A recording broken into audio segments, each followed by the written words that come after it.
Administrator Criswell, I want to spend my time asking you about something that is really at the core of FEMA's work, and that is the question of who gets FEMA disaster relief and who doesn't. And let me first say that I am a big believer in the mission of your agency.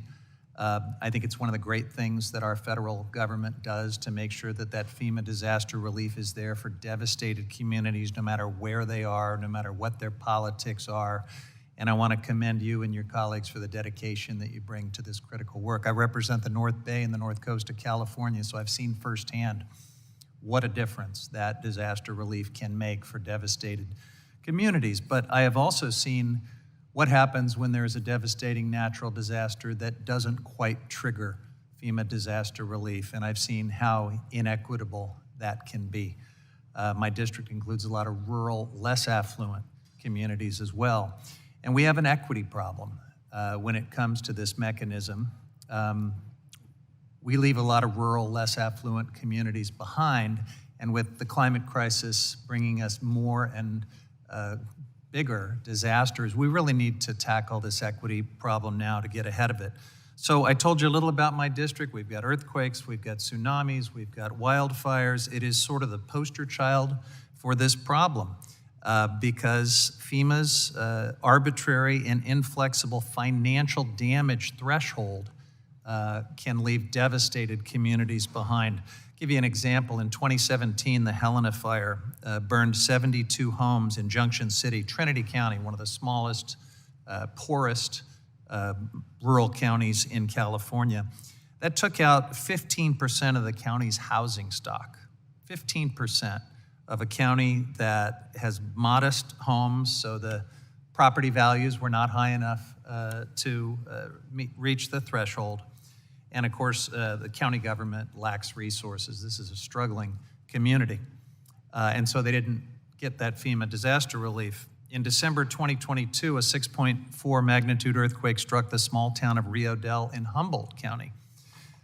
Took out about 25% of the city's housing stock, estimated $26 million in overall damage, a total of $35 million in damage to the county. But again, this is a rural, struggling county, didn't meet the threshold. You know, if you took the same disaster and it happened in an affluent place, Pebble Beach, any number of other places, maybe took out a small fraction of the homes, you'd have no problem triggering federal disaster relief. But these communities were left without that support. The flip side of that, in 2011, there was a massive earthquake in Japan that triggered a tsunami that just wrecked the Crescent City Harbor in Del Norte County in my district. The damage was about $50 million, again, just short of the threshold to get disaster relief.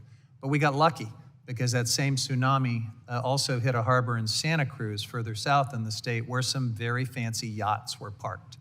And because those yachts enabled the damage tally to go a little higher, Crescent City did qualify for federal disaster relief. But imagine if some of those fancy boats had not been parked in the harbor at that time, we would have been left with nothing. So, Administrator Criswell, it seems to me that this is fundamentally unfair.